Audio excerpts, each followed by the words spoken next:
We welcome Miranda Hutten from the US Forest Service.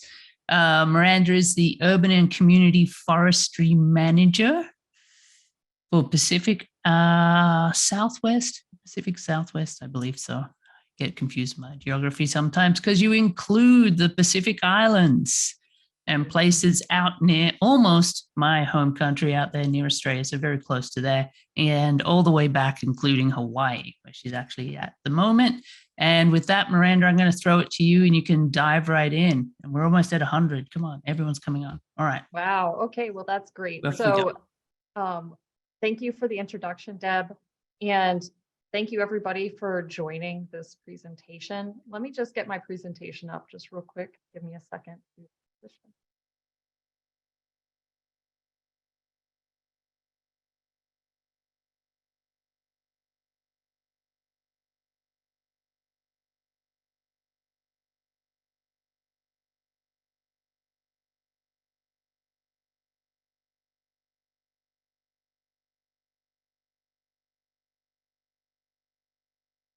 All right.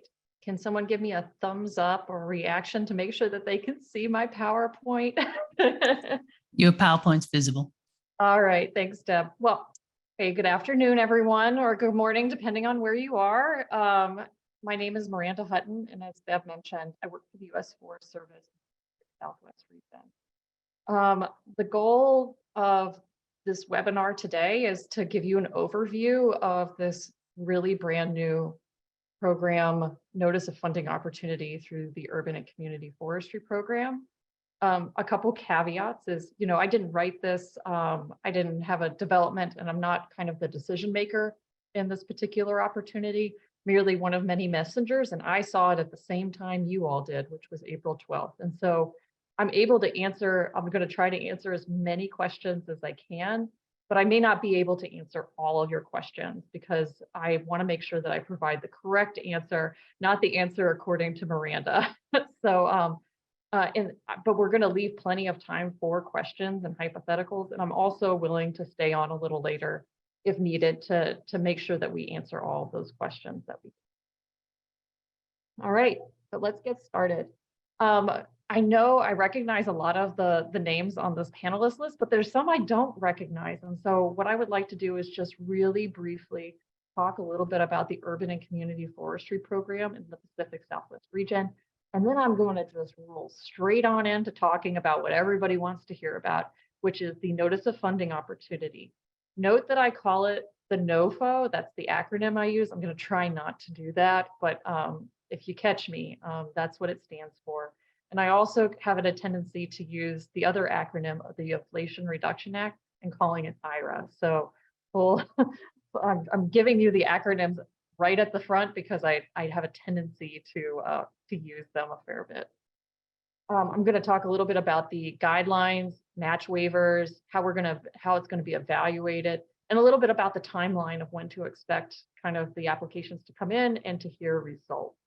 I also have a number of websites and links for resources, and I'm going to walk through some of those and what you can use to help develop your proposal and understand how it's going to be evaluated, how to write a budget, and how to put together a good good proposal. Okay, so a little bit about the Urban and Community Forestry Program. Did you all know that it is the only dedicated urban and community forestry program in the federal government? Yes, indeed it is. We're really excited, and I'm really excited to be a part of that.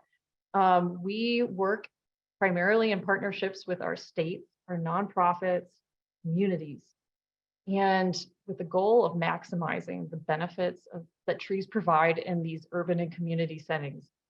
I see us as a way to help ensure we have a healthy, resilient, and equitable canopy where the majority of folks live, work, and play. So nationally, 84% of the population lives in urban and community forestry areas.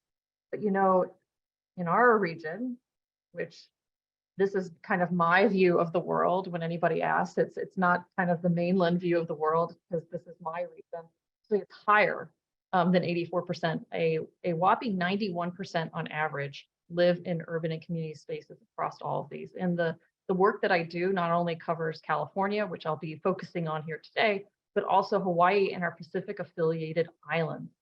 Urban and community forestry program shows up in many shapes and sizes across all of these landscapes. And what means urban to California sometimes doesn't mean the same thing in Guam or Palau. But surprisingly, a lot of the lessons learned and the projects that we do have similar themes around priorities that we find, and we'll be talking a little bit more about that today.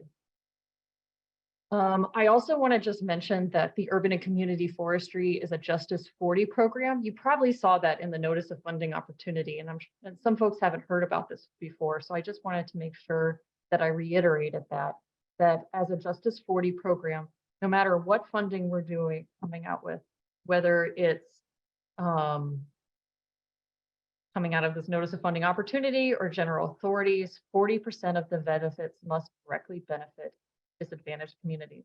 We primarily support that by making sure there's access to those communities, as well as promoting the public health benefits of trees around extreme heat or our own mental and public well-being.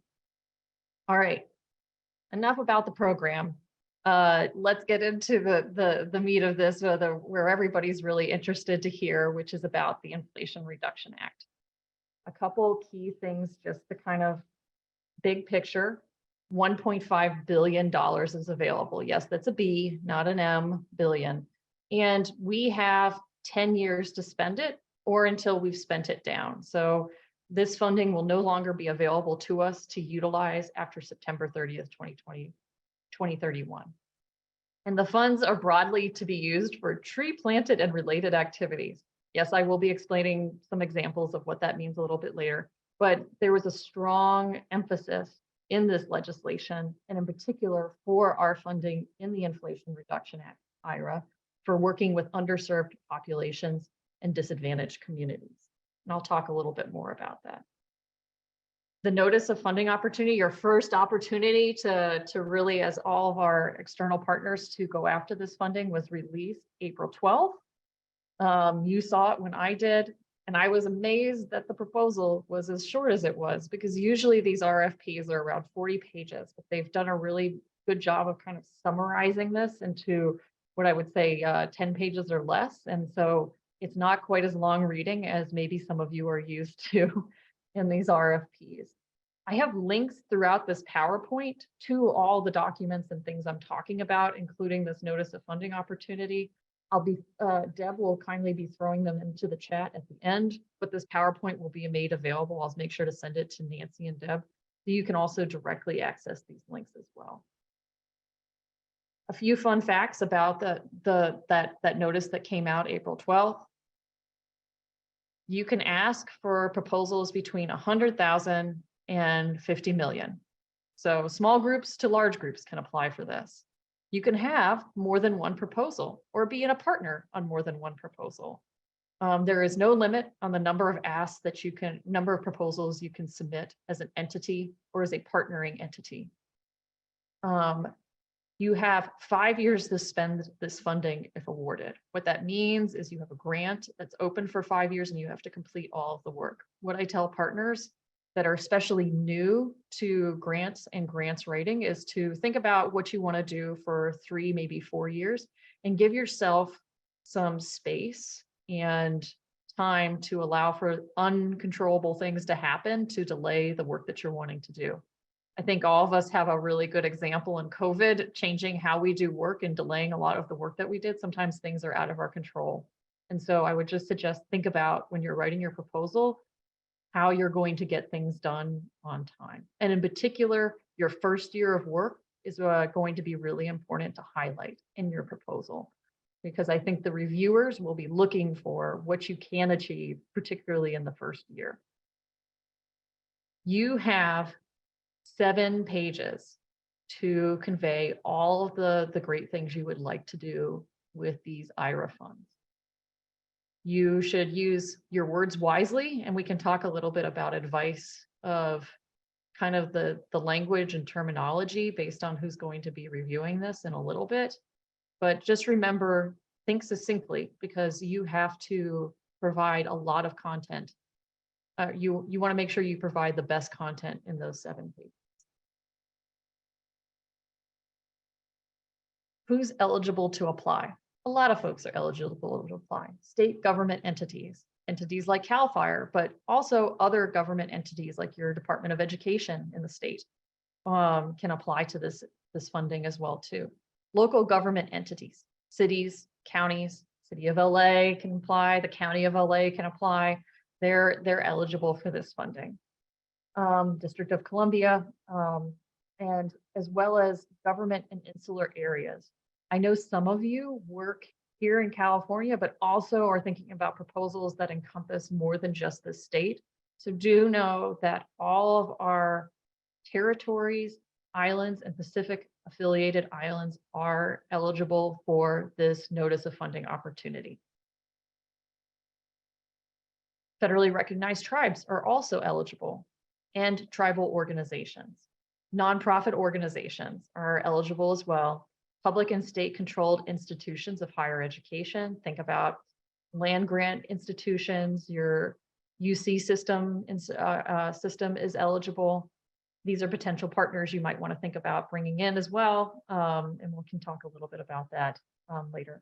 As well as community-based organizations are eligible as well. So think about homeowners, something as small as a homeowners association, all the way to a state entity like CAL FIRE can apply to these funding, this particular funding stream.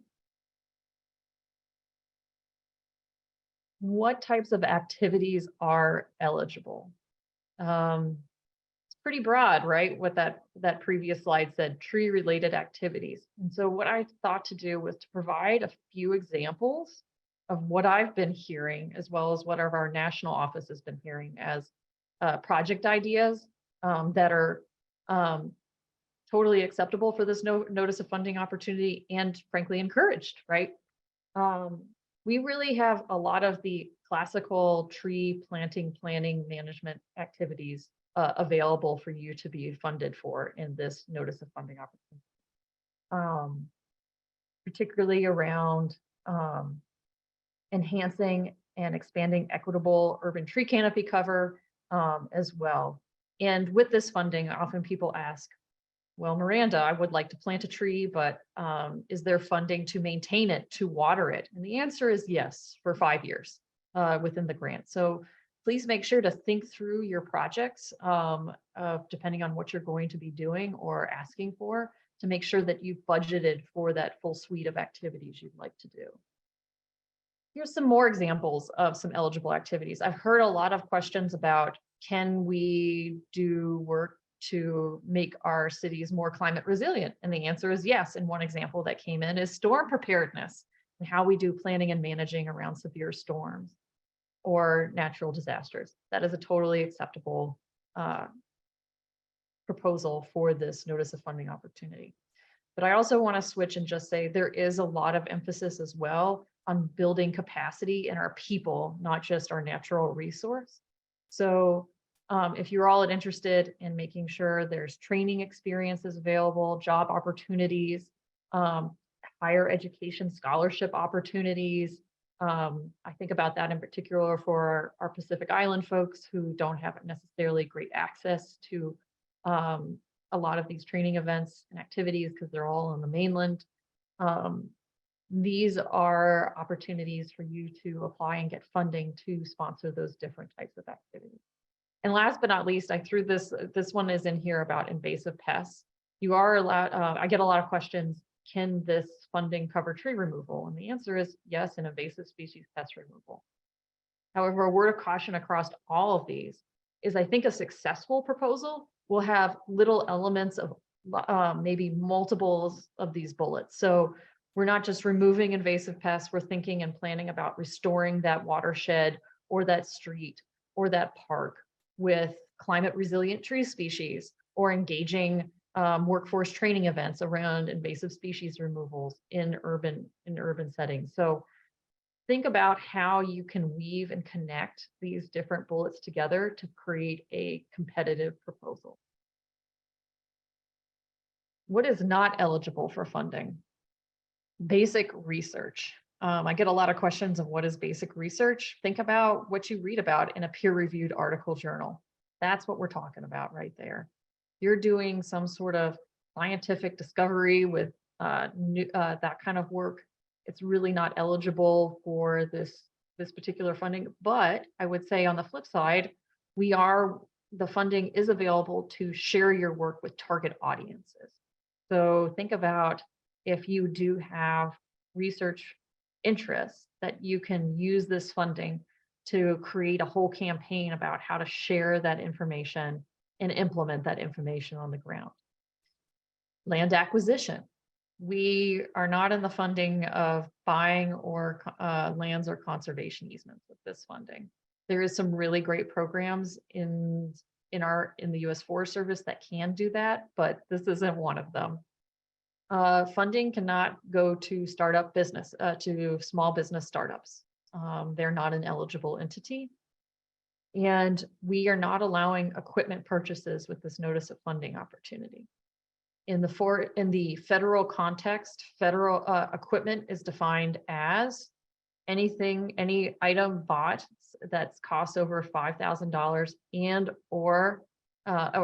and has a lifetime beyond a year. So the classic example I give is you can't buy a car with this funding, probably.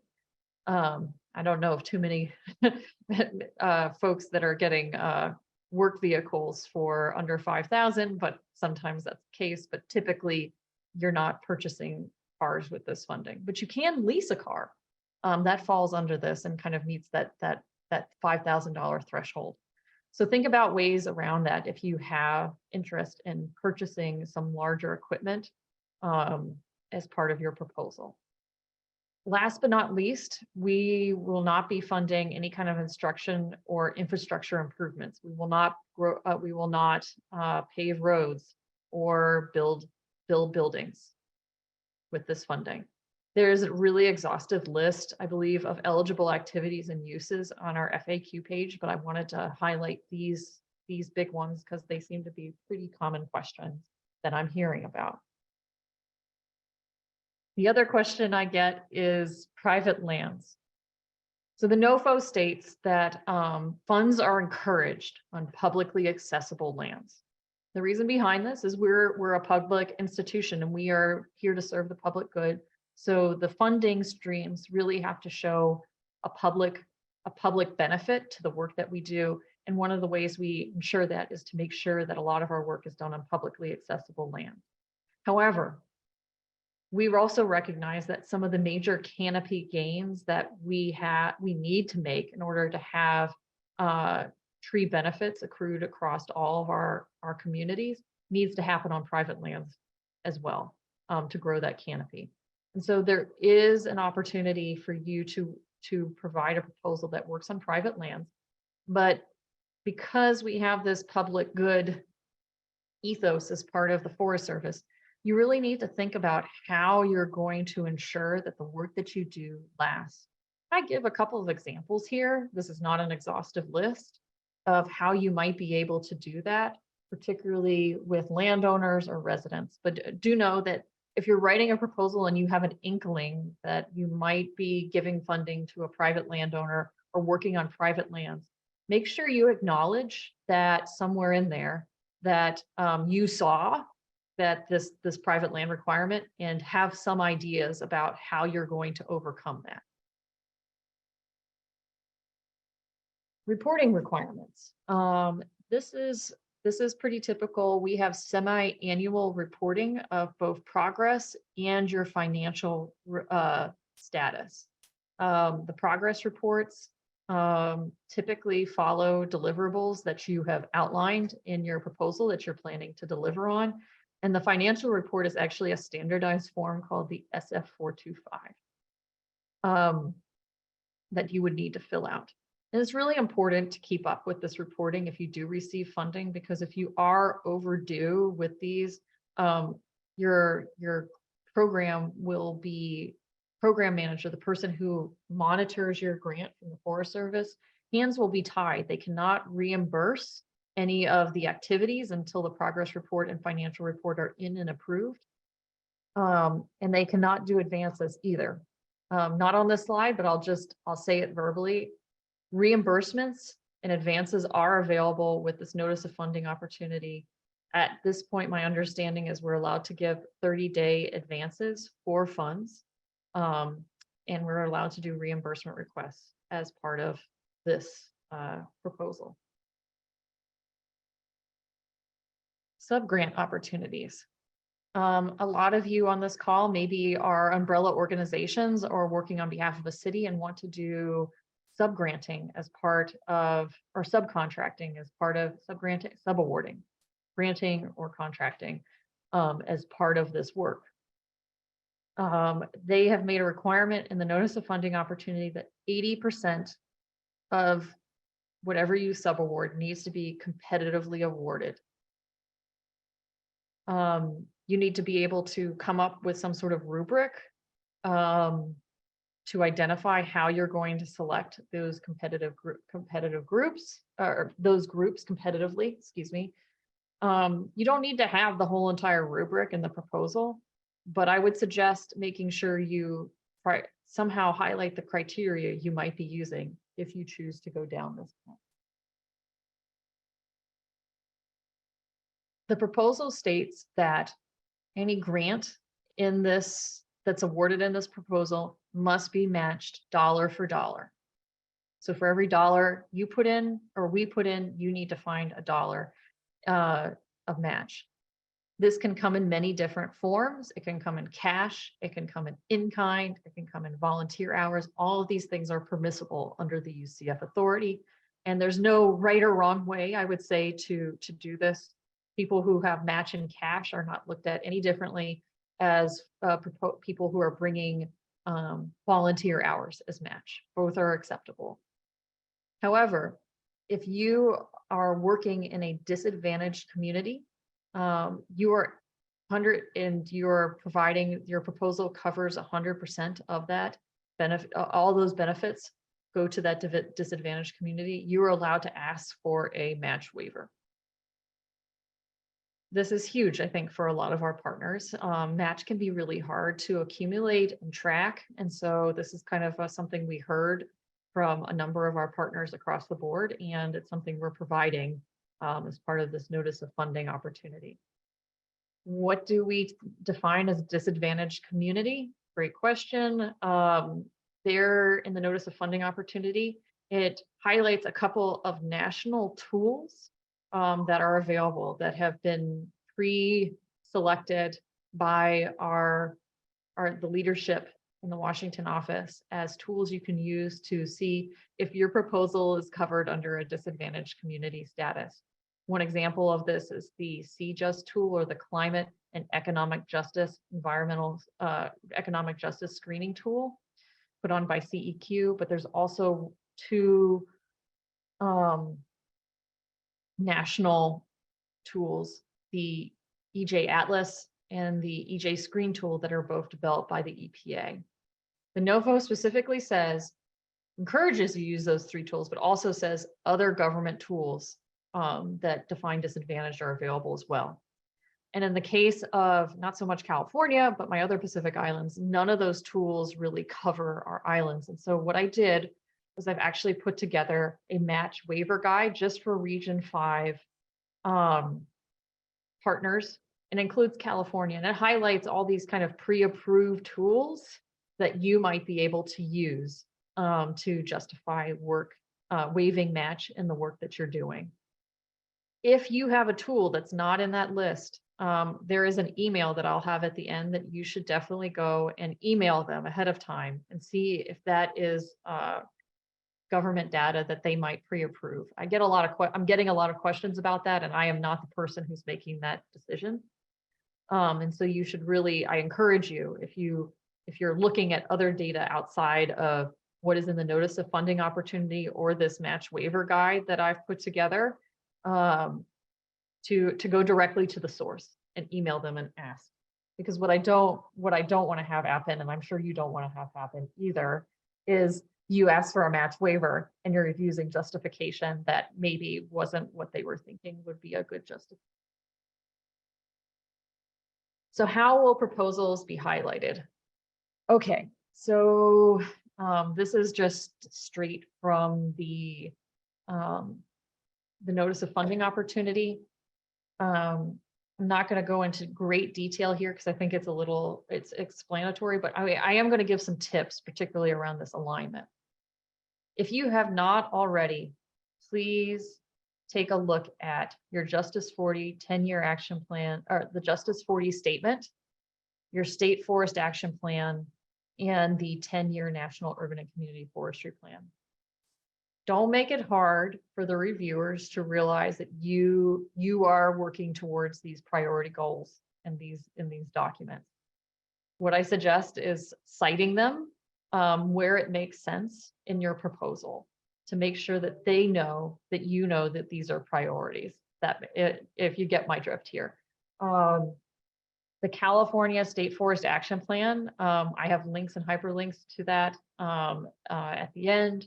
But do know that all these plans really talk to each other and they have really similar priorities and goals. So make sure that you pick a couple themes that maybe are across all of them to put into your proposal to maybe save some space and effort and time.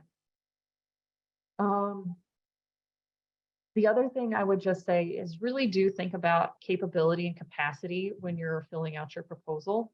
I notice one of the things that I see a lot in proposals is not a lot of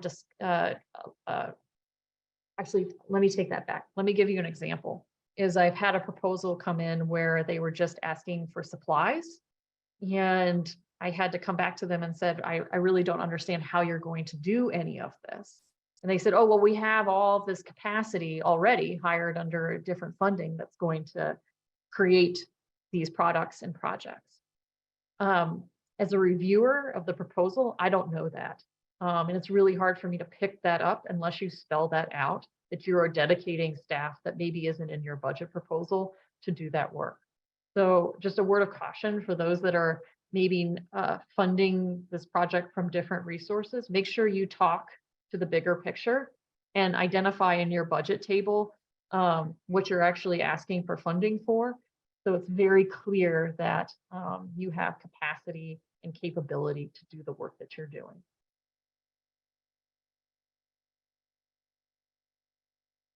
Timeline. Okay. We have the application is out April 12th. It is due.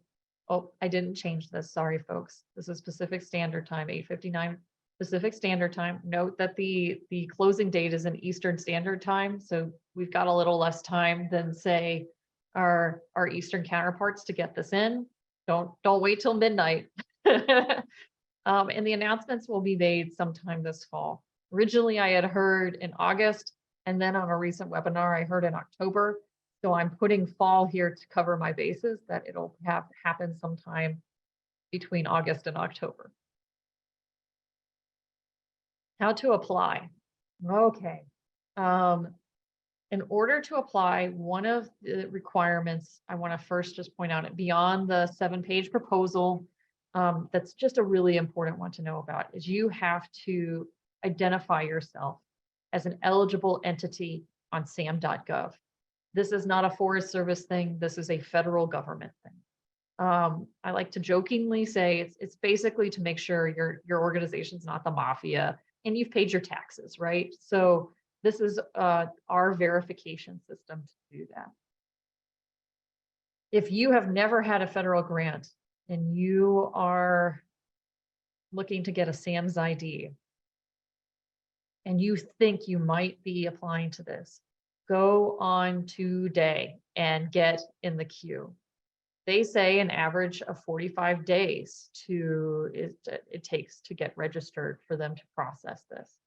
And you will say, but Miranda, there's less than 45 days less due until this notice of funding opportunity is due. And what I suggest, because I've had to do this for a number of partners, is be the squeaky wheel. Call them up, move yourself up through the queue. Get in there now and start calling them, because I have found the squeaky wheel seems to work to get you registered quicker. If for some reason you don't think you have the capabilities to get into SAM and to do this. My other suggestion would be, this is a great opportunity to reach out to other partners to see if you can piggyback on their SAM's ID and have them submit the proposal on your behalf as part of a larger package. I wish it was a longer deadline to get this in, but I did not set the deadlines. Someone else did. And so we have to work within what was given to us. And so again, just really reiterating the importance of getting onto SAM's today, if you're even thinking about this, and giving them a call, and because they do have a help hotline to make that work. There is the official website of all grants that are ever advertised in the federal government. And here's the link to it. And here is the ID that you can use to get to all of that information. Really worth as a great starting point to go there after you've gotten your SAM's ID. But the bulk of what you may be interested in is actually on this grants online portal. And the grants.gov will take you to this portal, but I'll also put a direct link into this one. This is where you're going to upload everything, all the paperwork, your proposals, forms and things like that to make sure that you're ready to go and submit it. This portal is also got a lot of the resources that I'll put at the end. There is going to be a recorded webinar on April 25th of how to use the portal. I understand that they maxed out at 500 folks already listening to it live, so it's no longer open to the public. But the recording will typically go up the next day on this portal, so you can listen in. And I also have a help desk email to share with you all that if you're having problems just with the portal, they're here to help you and answer any questions if some PDF isn't uploading the way you'd like it to. As I mentioned on the portal, there's a number of resources and check guides. I've highlighted a few of the big ones here. There's a checklist, application checklist to make sure you've got all the forms and paperwork and have thought through everything. There's navigating guides, and there's, as I mentioned, recorded webinars as well too. All of these links are available on the portal, but also in this PowerPoint, and will also be available in the chat. I feel like I'm repeating myself, but I just want to make sure you all know it's there. As I mentioned, they're hosting 2 webinars. Kind of jumped the gun on that talking point. They're both full, and one's already happened. They are recorded though, so you can check them out. The 18th one is already up on the UCF website. We'll put it up on our website as well, our regional website as well. And the April 25th one will probably be available on the website on the 26th. And here is all the links that I just mentioned in 2 slides. I really want to reiterate though, I will be doing one more of these webinar presentations next week. However, it's not going to be California focused. It's really solely focused in our Pacific Island partners and some of the unique challenges they have because they don't have a whole lot of tools like California does to wave match. And so if you are a partner that's both working here in California and say in Guam or American Samoa, I encourage you also to tune into this webinar that we'll be having next week. Okay, last but not least, as I promised, here are 2 really great emails that you should write down, and I'll make sure that are in the chat and also sent out afterwards. For any questions I cannot answer on this webinar today, I'm going to direct you to that first email at the top. The folks that are managing that email are really the ones that are kind of taking the lead on all of the work regarding this notice of funding opportunity. And I want to make sure you get the right answers. Not the answers that I may be guessing at. If I'm certain about an answer, I'll answer it, but if not, I'm going to direct you to that website. And we also have a separate email for anybody that's just having challenges uploading or needs help uploading the portal. That's that email right there for you to use. Okay, so I'm going to stop sharing and open it up for questions, which I see we have a lot. No surprises there. I'm sure lots of great ideas. Deb, how would you like for me to answer these questions? Would you like me to say them aloud and then answer, or would you like me to read them? How would you like for us to move forward? Well, let's go. Let's read them out for the anonymous ones. And then if people are still on, like Diane, I will allow them to talk and they can actually ask their question as we go. Okay. So first, anonymous attendee asks, what will the cycle be for submitting invoicing if you are a pass-through grantor? How long does payment take to process? That's a great question. So if you are a pass-through grantor, you are getting your reimbursement request not from us directly, but from the entity that you are getting the pass-through funds through. So for instance, CAL FIRE has a sub-grant program right now, schoolyard groups, and they may, there may be groups that are doing mini sub-grants. I don't know, but they would be going to that second entity for funding. And so it really depends on what the second entity's turnaround is on requests. So each one has a little bit a different work, but if you're getting funding directly from the U.S. Forest Service, typically we have a turnaround period that's pretty quick if you're up to date with all of your reporting, which is around, at least in our region currently, 15 days from submission. Okay, the next anonymous question. Can we invoice for a multi-year maintenance plan that extends past the grant period if it's paid before the end date? Oh, I know. I wish we could, but we can't. So we can only in grants allow for activities that are being done during the grant period. So I hear this question a lot, like, wouldn't it be great if we could just pay those person in advance for the next 7 years? And the short answer is no, we can't. We can only pay for activities that are done during the 5-year grant period. All right. And Diane, would you like to ask your own question? Or is Diane's not on anymore? Okay, Diane asks local school districts eligible K through 12. So that's a great question.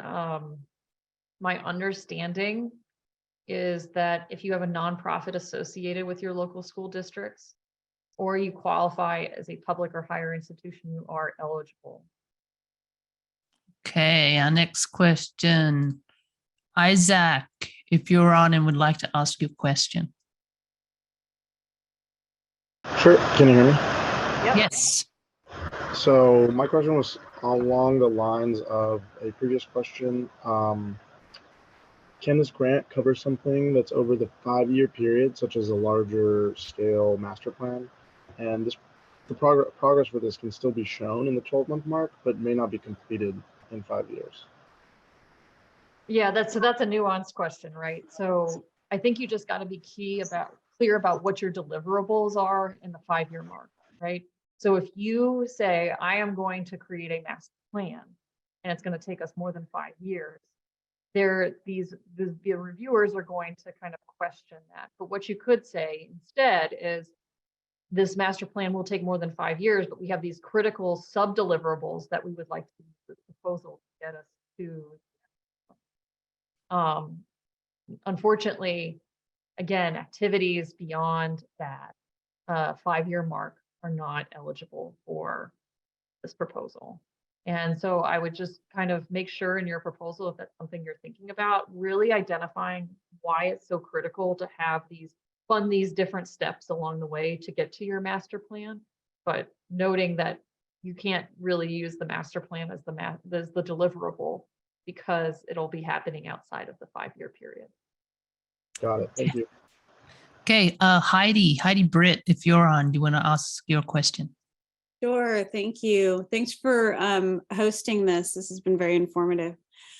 So is there a federal definition of urban? Is it based on population density or a population count for the number of people served? So great question. For this notice of funding opportunity, there's no definition of urban. And that was deliberately done so because we're both an urban and a community forestry program. And we didn't want to put some, the intent was to not put some limit on population size in a census tract. A lot of folks, the example I always give is like our islands, right?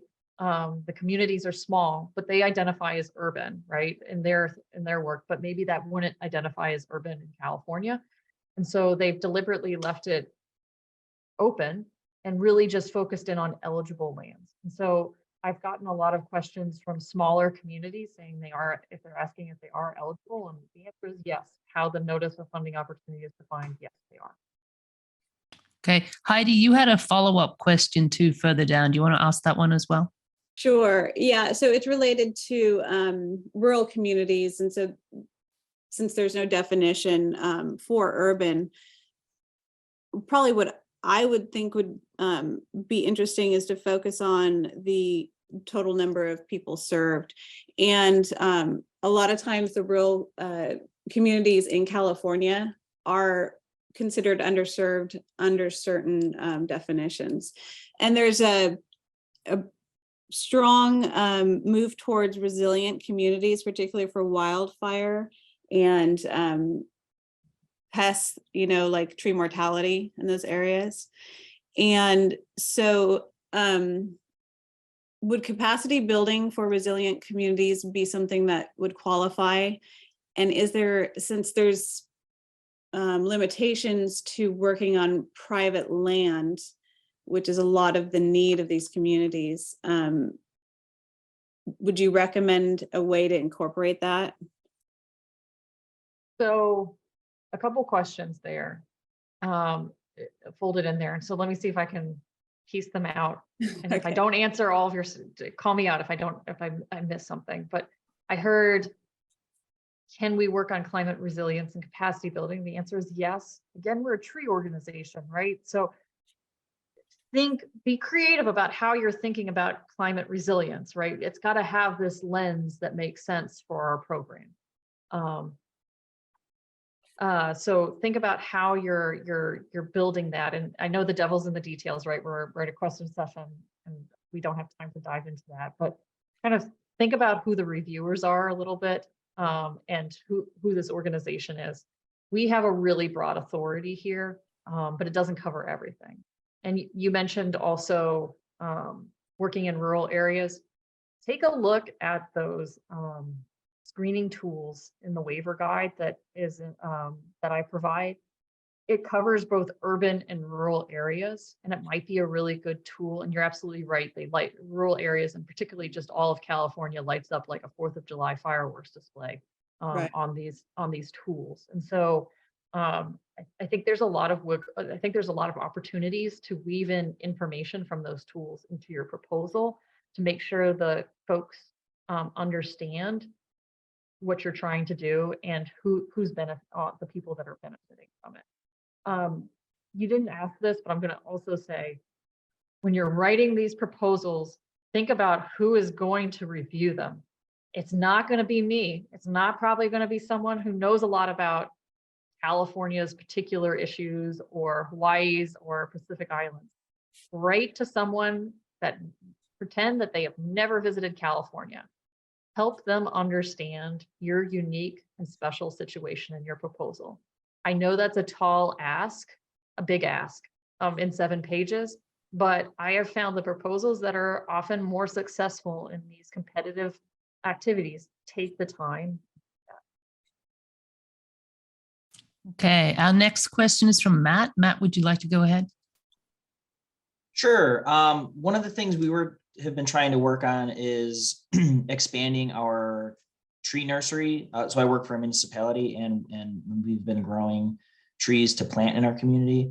And I was concerned when you said that we can't use it for construction or for equipment purchases.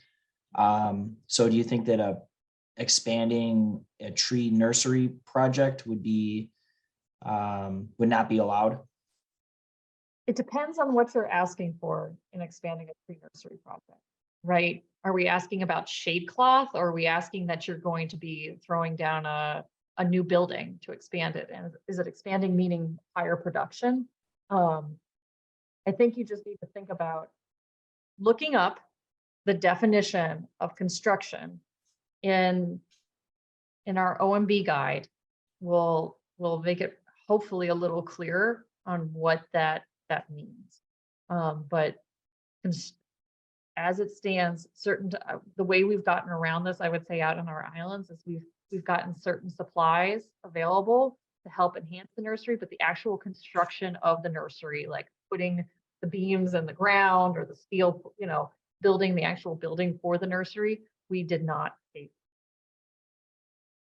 Does that help answer your question? I think so. Okay. Um, Think laterally. okay.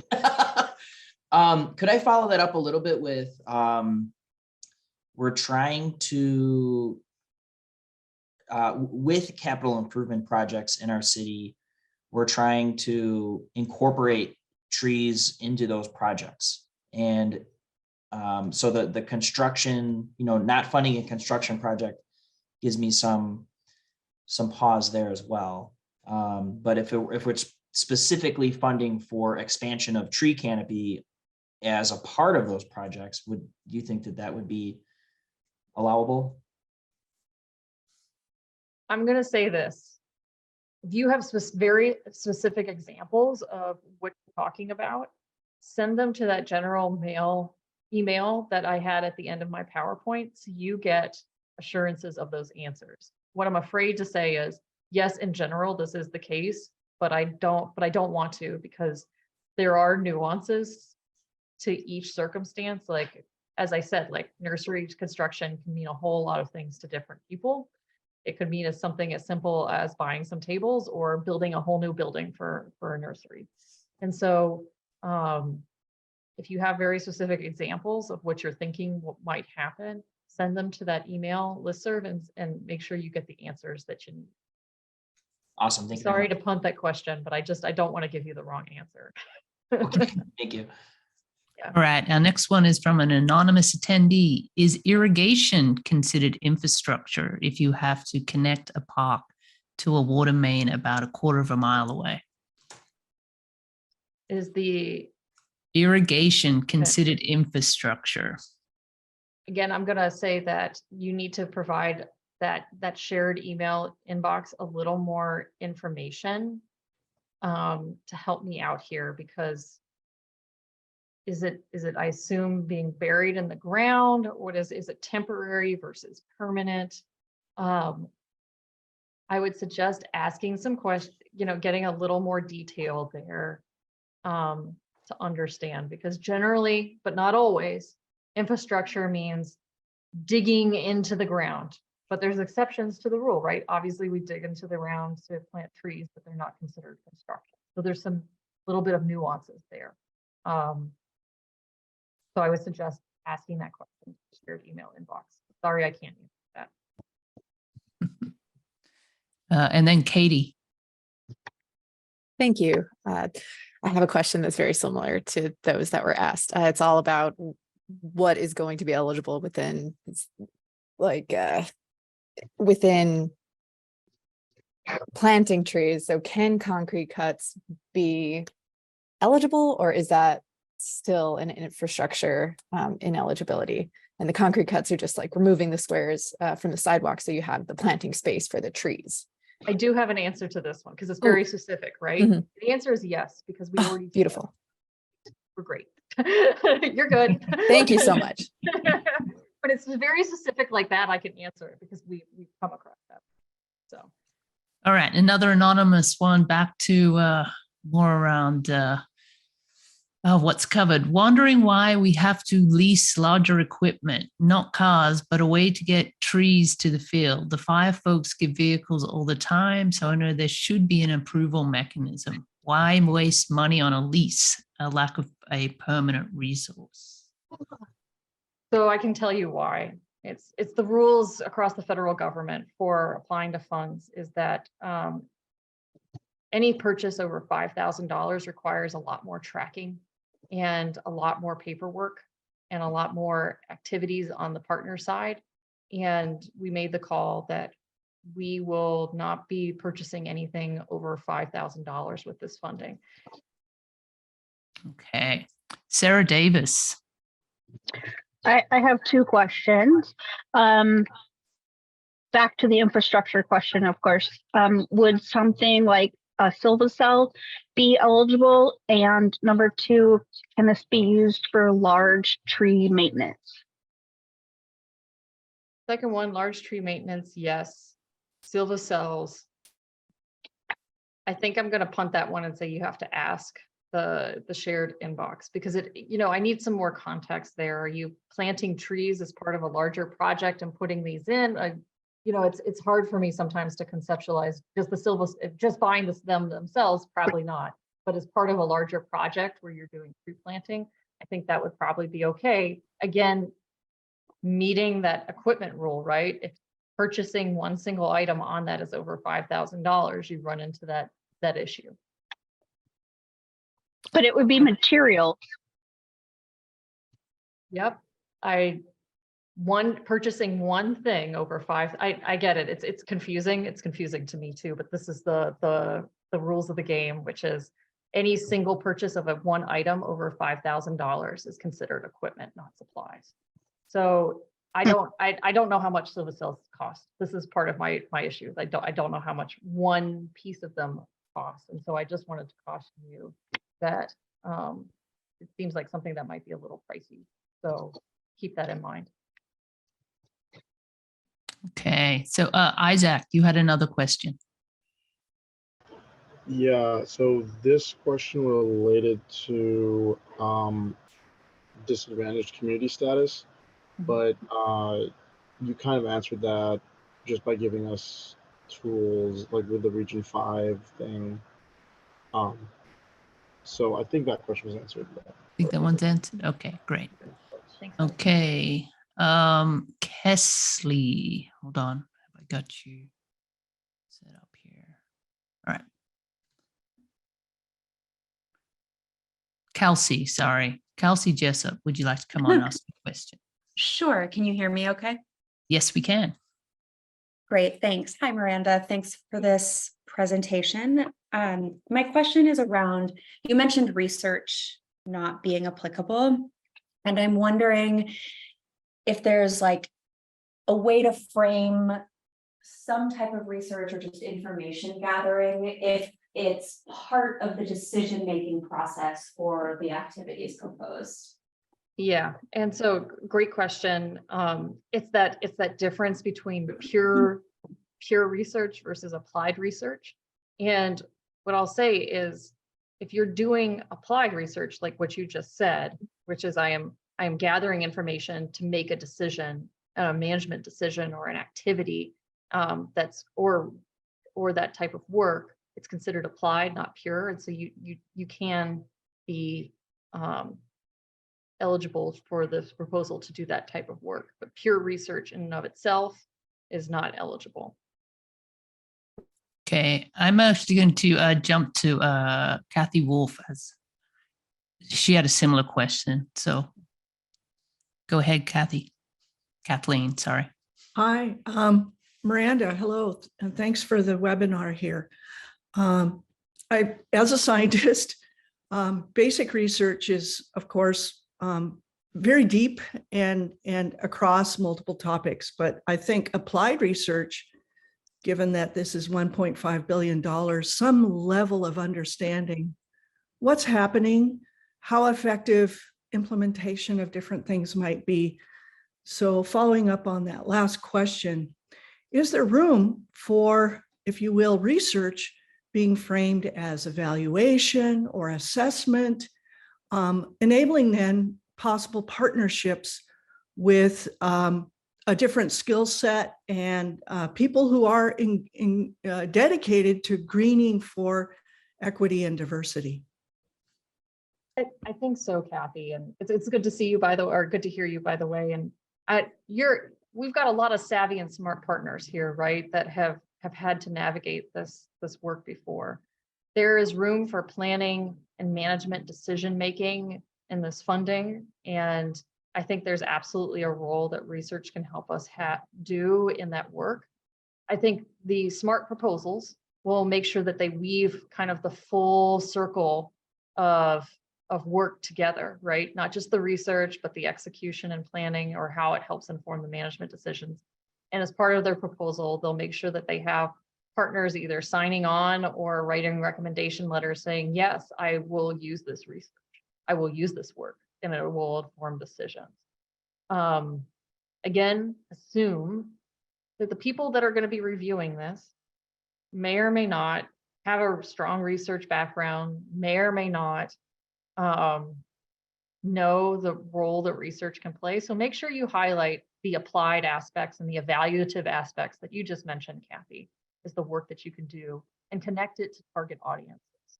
I've seen proposals come in, they're like, well, we're going to put it on our website, and that's how we're going to reach the target audience. I think that's good, but better would be a more of a strategic plan about how you're going to reach key audiences that might use that information to help you work. And may I ask a follow-up? Yes, you had a follow-up. Go ahead. Yeah, different topic, actually. There have been multiple conversations across the urban and community forestry community all across the nation is who might be reviewing these proposals, because the legacy is NUCFAC, looking at national level grant programming. And you mentioned, for instance, to not to assume anyone would understand California or Washington State or whatever your locale is. Who might be looking at these? What is sort of the staging, or what do you know about that? I wish I had good information. I don't. At this time, that hasn't been shared with any of the regional program managers about who's going to be reviewing it and the how and if we might be involved. And so I'm saying these things because I want to be extra careful, right? Because I don't know. I want to make sure that I tell everybody, don't make assumptions that the people that will be reviewing this know about your programs out here, particularly out in the West, right? Chances are it might be someone out of the Washington office, but I just don't know at this time. And I wish I did. If any indication does come up about that, I will share it with folks. But at this time, that information hasn't been conveyed and likely won't be conveyed until after the proposals are in. All right. Thank you very much. Yep.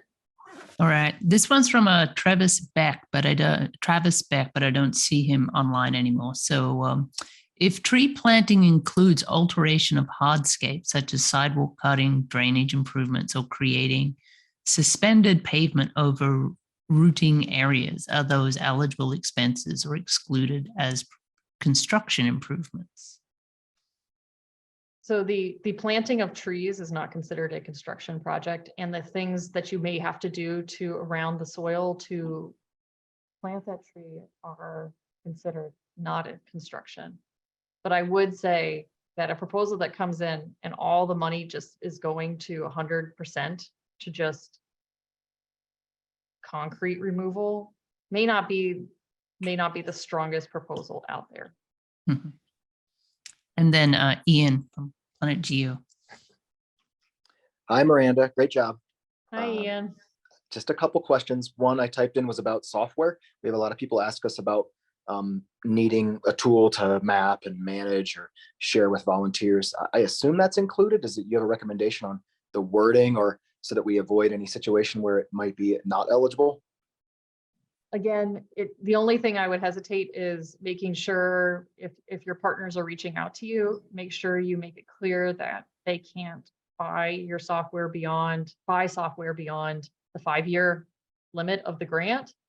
And 2, that a single purchase supply activity can't exceed 5,000. So what I might suggest is that they do annual subscriptions, things like that. Right. To get around that issue. Right. Okay, great. The other one is a bit more easier to say live is certain types of exercises, analysis are going to be at a citywide level. So many organizations want to have 100% match waiver. So how do you recommend, or how do you think it'll be handled when there is, let's say, like a management plan or a canopy analysis is an easy example where that's typically done citywide in order to then drill down to where you really want to work. So that exercise in those funds would be citywide, maybe like an ordinance review, for example, or improving an ordinance.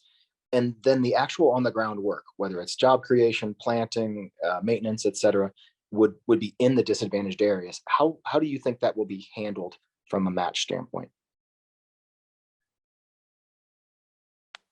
Let me see if I understand what you're saying. You're saying, like, for instance, if we have, say, the city of Sacramento, and in the CJS tool or some tools, some of it lights up, but not the whole entire city lights up. Is that what you're asking, Ian? And how does that play in this notice of funding opportunity?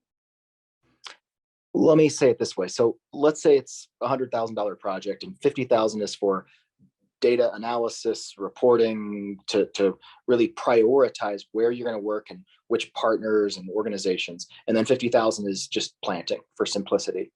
It is the work on the ground is done and benefiting 100% the disadvantaged communities that this is targeted for. But other funds were important to get the whole story to then drill down. So is 100% of that waived or only half? I mean, as you've told me this scenario, yes, because it's all going towards benefits of that disadvantaged community on the ground. And we, yeah, as you gave me that example, that makes sense. Okay, great.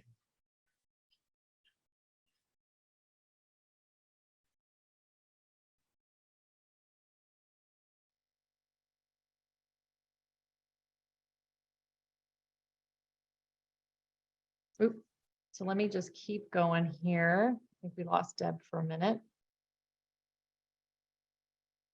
I see Rebecca. Okay. Oh, Yeah. you're back. Okay, good. Here I am. Yeah. Dropped out for a minute there. Will there be additional opportunities in the coming years or months to apply, or is in June 1st the deadline for all of it?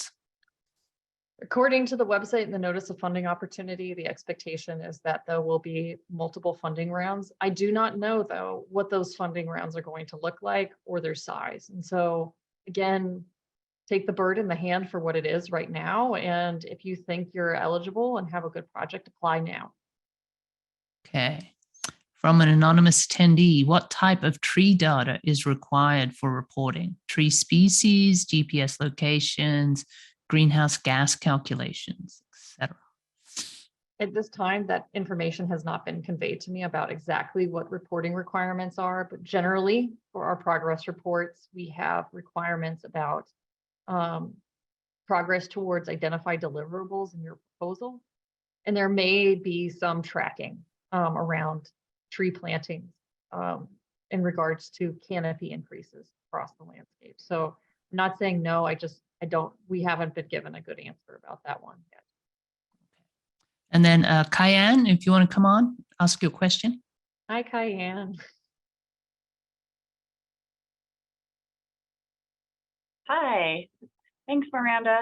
I'm just feeding off of knowledge we have now from the state awards. I was wondering, do you have any feedback on the likelihood of funding projects or programs that are not 100% match waiver qualified? So kind of akin with Ian's question. Yeah, so I'm going to give you what my gut tells me, but this is not an official answer. The way the IRA language is written, it specifically calls out disadvantaged communities for priority. And so I think those are going to be funded, prioritized over those that do not do that. And so, and there's only so much funding available. We don't know who's going to apply, but I think a general good rule of thumb is to try to think about how you can frame your work in that lens, because I think you'll just be more likely to receive the funding. At this point, I hate giving this answer, but there's just too many unknowns, right? We don't know how much money people are going to be asking for, and we don't know what the spread of projects is going to be. Until we do, we can't, the leadership is unwilling to make a call about, like, well, this is the breakout of how it's going to look. in the announcements. I know that's not a satisfactory answer, but that's, I think, the honest one. I appreciate it. Thank you. Okay, Natasha, would you like to ask your question? Sure. Can you hear me? Yes. Okay. So mine kind of goes along with the last few questions. In our city, we have some disadvantaged communities and other parts that are not so disadvantaged. And we have some that have like the Enviro screen that are really bad and then others that aren't. Would we still be able to apply for the match waiver, or is there like something you can get where you can apply for like 50% match, or is it just all or nothing? Yeah, this is one of the tough ones, right? Because I didn't write this, right? So I have to deliver frustrating news. So don't shoot the messenger. But as the NOFO reads right now, you either get 100% match or you don't.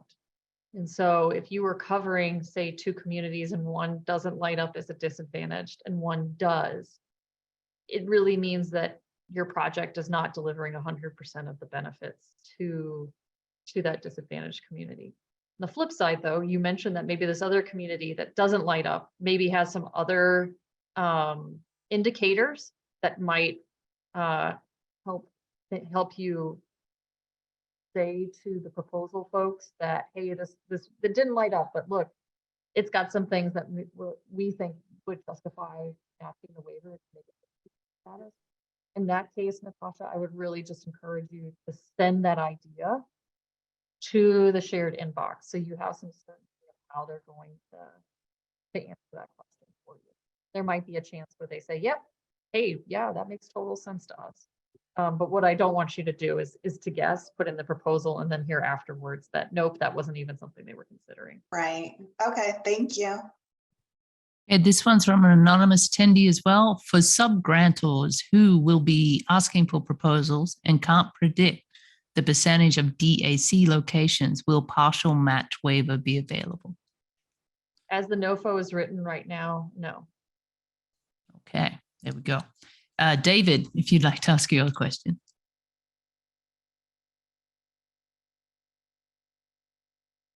Got David. All right, David may not be here anymore. So would environmental ITE assessments, remediation, and community gardens be an eligible activity? So I'm guessing assessments, remediation, community gardens. Again, some of these activities might fall in that planning category. That's, one of the examples that I gave. In terms of community gardens, right? It depends, like, what are you doing in the community garden, right? Are you buying land for a community garden? The answer is no. Are you planting trees in the community garden? The answer is yes. Are you planting lettuce in the community garden? The answer is no. So think about what kind of organization we are. We're the tree people, right? If you come in with a proposal that is, doing things that are focused in on those things like the tree aspect of work, I would say you're probably safe. I would say for our islands, though, there's kind of this little bit of wiggle room. There's some interest in doing agroforestry projects, and so I know there are some folks that are thinking about how do we make food security, and how do we protect our food supplies, and so those maybe fall under that community garden aspect. And there is some wiggle room to cover traditional trees or things that are identified as trees, like bananas, even though they're technically not a tree, to put in this planting historically. So if you have specific questions, again, use the shared inbox to put them in. But as you wrote that question, the answer is yes, you can do those things. Okay, and now Brian. Oh, hey, thanks for putting this on today and very informative. My question, a few other folks have asked something similar to this too as well. Question being, can sidewalk repairs around existing trees to expand tree wells be included to enhance the life of the existing tree and remove damages to the tree, such as tree grates? And can sidewalk repairs for new street trees be included? For example, if you have a deteriorated sidewalk, it's probably best form to actually fix the sidewalk before you plant the tree in the new tree well or the tree well that exists. Yeah, that all comes under site prep. So I would say that that's probably covered. That's definitely covered under this. Again, Okay. smart proposal. A good proposal says, I'm going to come in and do all of this. A smart proposal comes in and says, I'm doing this and I'm planting all these trees and I'm meeting ADA, like talk about why you're doing it and the bigger picture you have in mind about your tree canopy goals. Perfect. And why that would be my way of making sure that the reviewers, whoever they may be, know why your proposal matters. Got it. Thank you very much. And Joseph.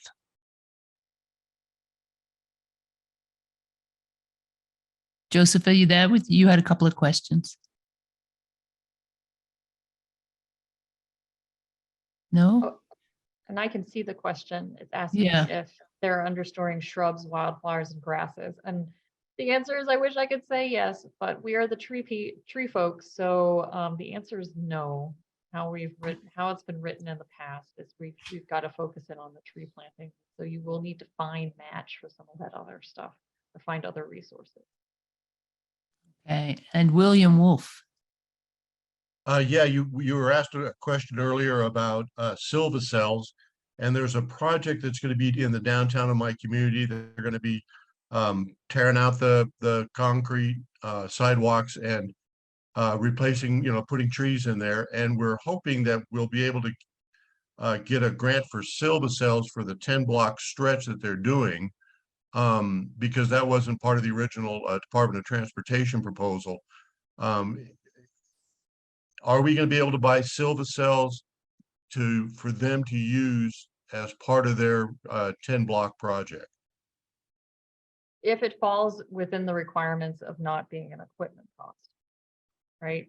So Now, does that mean the Silva cells themselves individually have to be less than 5,000? That's my understanding. And again, I don't know. I don't know how much they cost or how they come, but generally, and this is, I will admit, an imperfect rule that never seems to, in order to fit everything, it fits everything imperfectly, right? And it's a federal rule. It doesn't matter if you're in the urban and community forestry program or across. This is how they interpret equipment rules. And so I would just be careful. Maybe you can think about, again, think laterally about how you buy these things as individual supplies to keep the costs under that, so you don't run into that equipment. How is that different than concrete? Because concrete is still infrastructure that's going around the tree, just the Silva cells going under the ground. So how can we pay to re-pour concrete, but we couldn't for Silva cell? What I'm trying to say is go to the costs, right? If a single item, I know it's imperfect, but this is how it's written. If a single item purchase is over $5,000, we can't do it. Then the other question would be then they're putting all this money into this. Can we use the money that the Department of Transportation is putting into this as cost, as a match? So it would have to follow regular match rules. So it can be, if it depends where the match is coming from. So if it's not from federal dollars. Okay, if it's non-federal dollars, then yes, you can use it as match if it's going towards this project. Absolutely. Okay, very cool. And one last question, if you don't mind. If a nonprofit gets a grant, are they able to apply indirect costs reimbursement like they would with the BLM or the Forest Service? Yes, so the rules around indirect are follows. Great question. So some organizations have something called a negotiated indirect rate, or NICRA. And if you have that, you do have to follow that rate that's given. So for example, a lot of universities and some large nonprofits have already negotiated that. If you do not have a negotiated NICRA, negotiated indirect rate established, you need to use the de minimis rate, which is 10%. All right, very good. Thank you so much. Okay, another anonymous question. On a previous webinar, They ask for letters of support from community partners. Is it possible to submit them if we get them with the application? What do we do with 15 partner agreement letters from tribes and small communities? So I don't know who this is, but I would highly suggest you listen to the portal explanation on April 25th and see how you can upload those different types of proposals and activities, or letters into your proposal as part of your app. I actually I can't get into the portal myself, and so I'm actually waiting for the 25th to understand how the portal works itself. But my understanding is there is areas for letters of support for partnering organizations, and that might be where you want to put them in. But how to do that and where to do that will be explained on the April 25th webinar. Okay, and Lauren. Yes, hi Miranda, thank you. We are a local conservation corps in the state of California, so we're exempt. We would be the ones planting trees, and all that work would be done, you know, by our corps members that are getting that workforce experience. We're exempt from state prevailing wage. It might be a silly question, but as a federal grant, I just want to make sure that we could pay the rates that we pay and not federal prevailing rates. I believe the answer is yes, but I'm going to hold that thought and say, please send it to the shared email. Okay. I did it a week ago and have got no response. So that's why I was hoping that you might be able to answer it instead. So here's the deal. Here's what I'll say, Lauren, is like, if I was doing a grant to you right now, that is correct, right? And it fits within our authority. I'm a little nervous about saying yes to this just because I am not the decider on this, and it is like a fair wage issue, and I sense why you want to get an answer to this. So again, squeaky wheel. I'm not answering these emails. Someone else is that's wrote this and making some, you know, key decisions there. And so I really want to make sure you get the right answer. But my understanding of this, Lauren, is that you're okay because you are exempt. And this would fit in the authorities for UCF already. Thank you. Okay. So we had another question from Joseph. We're very familiar with CA, California state grants, but new to federal grants. What should we be aware of in terms of similarities and differences? Oh, this is a tough one. You know, in some ways we're very similar, right? Because there's the kind of requirements and paperwork that are in place are probably fairly similar, but what we may be asking or the timing of when we may be asking may be a little different. Let me think of some really.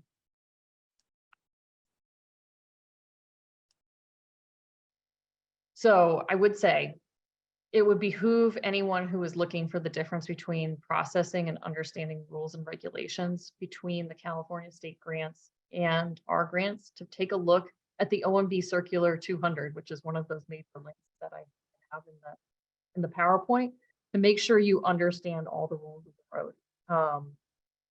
Generally, the states should be following, if they're receiving funding from a federal grantee, a lot of this is re-granted out through the states. They are required to follow our rules in order to do that. Okay, Cindy Blaine. Hey, Deb. Hey, Miranda. Thank you very much for all of this. So mine's kind of simple. Someone said that sub-grantees on pass-through grants would have to be registered with SAMs. That came up in the webinar the other day. Is that true? I believe so. But again, this is one I'm not 100% certain on, so I would suggest putting it to the shared inbox. Okay, thank you. Okay, someone says the email bounces back. We will make sure you have the proper extension on the end. That doesn't look like the complete email. It should be at USDA.gov. And we'll be sending out all those links as well. Yep. So we'll move on. Sandy. Sandy, you would you like to ask your question? All right, I'll ask Sandy's question. With applications that are coming out of California, are you recommending that we align with, oh, there's Sandy. Go ahead, Sandy. Hi, Miranda. Thank you for this. I'm just have a question. You mentioned there was a tip and you said if we were aligned with our state plans, are you talking about the CAL FIRE plans? Or are you can you just say a little bit more about that? Because it was really key that you said to stay aligned with those plans. Yeah. But then you said that people in Washington were, not even familiar with California. So the 3 plans, you need to make sure that somewhere are cited in there, is the Justice 40, right? They say 30 points of the scoring will be around alignment of these plans, right? Of these works. So what I'm saying is there's a couple different options, right? You can write priorities there and you know that they align with these 3 things. And what I was trying to say was take the hard work out for the reviewers as you're writing these proposals and why you're doing what you're doing. Have a statement that this aligns with objective blah blah blah in the California State Action Plan and in the National Urban and Community Forestry. They're really just trying to they overlap, right, Sandy? So chances are that you'll be able to pull out 2 great workforce development ideas and just cite it. But that does 2 really, I think, important things. 1, it takes the work out for the reviewers, and 2, it tells the reviewers that you've actually read the plans and you understand what's in them. Yeah. Okay. Can I just one more question real quick? Go for it. Sure. You said you're saying that this can also be applied for workforce development and urban forestry and tree planting, especially in the underserved communities. So does it also fund the actual workforce education for for urban forestry? Yes, and I've gotten a couple questions like, can I develop curriculum to implement for workforce development? And I would say, yeah, because that's part of the full circle of creating a successful community-driven workforce development program. And I think I've heard that from you, Sandy, before. Yeah, right. I know it's me. This is the youth development piece comes out because as when we develop our tree education programs in underserved communities, we really need to think of the development of the young person and what they can actually learn and how they're learning it. So okay, well, thanks a lot. But that was it. You answered my question. Thank you. Great. All right. And the next 2 again were about if there are future rounds next year or beyond. So according to the Notice of Funding Opportunity website, there will be multiple rounds. I do not know when they're going to be or what they may have a slightly different focus. I just don't know. And so again, what I would just advocate for folks is if you have a project and you think it's a good one, submit it, right? You bird in hand. Okay. All right. Next one was how can Miranda be so awesome? This was a far more clear and informative presentation than the big USDA Forest Service national one. Thank you so much. All right. Thanks, Thank you, Michael. Anonymous attendee, we are considered a rural community with a population of roughly 50K. Do we qualify? I do not see any population stipulations. There is no population stipulation. So he or she, whoever that is correct. They qualify. Next anonymous question, can we invoice monthly? Yes. So you can invoice up reimbursement requests at once a month or less frequently.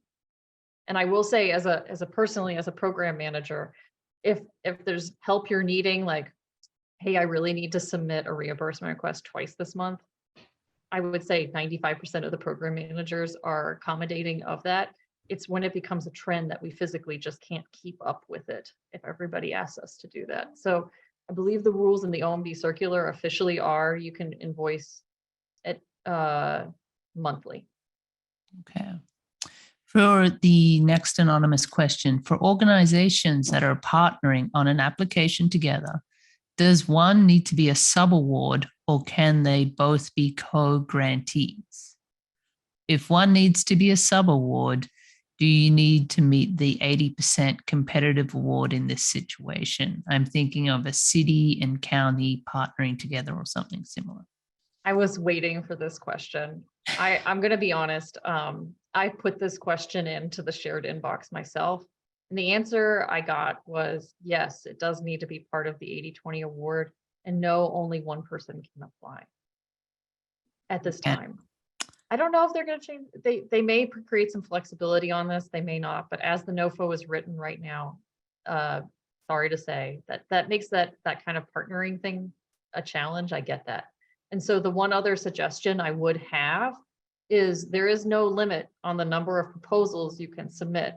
So one idea I've had is submit 2 proposals from 2 different entities, connect them together and say, this group's going to do this and this group's going to do that.